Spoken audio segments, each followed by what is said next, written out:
Okay guys, back with the guillotine. This time he's going to go arm in guillotine. So I find the arm in guillotine, it's a little harder for me to defend, but it's also a little harder for him to finish.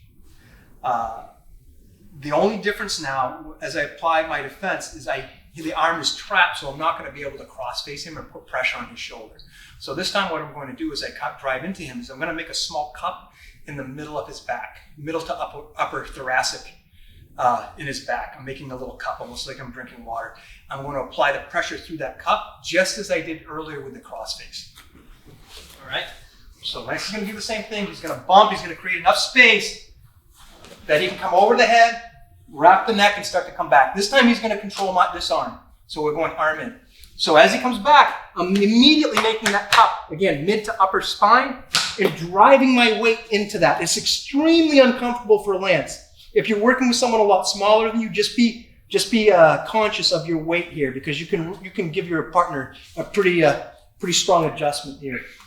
All right, so all my pressure goes through that cup in his back. Everything else is the same. Shrug, 5 fingers to the thumb, open your chest, free your head. Now from here I have one more step because he still has an overhook. All right, so as I come back here, I'm going to limp arm my arm out. So the arm that's trapped under his back, I'm going to start to rotate my shoulder, and my hand is going to point palm up. I'm going to limp arm out, and then I come back to square. So there's one extra step. Again, for the arm in guillotine, all right, he creates the bump, he wraps the neck, and he comes back. All right, he has the arm trapped. Cup in the back. Drive all of your weight through that cup. That's your focal point. All of your weight through that cup. All right, it's very uncomfortable for him. I dive my 5 fingers in, big shrug with your shoulder. Open your chest. Okay, imagine he's really strong. Pin his wrist to the mat. Now with the arm in, he still has an overhook. So as I come back, I'm going to block this arm. I'm going to roll my shoulder. My hand goes palm up, and I limp arm out and back to square. One more time. A little faster.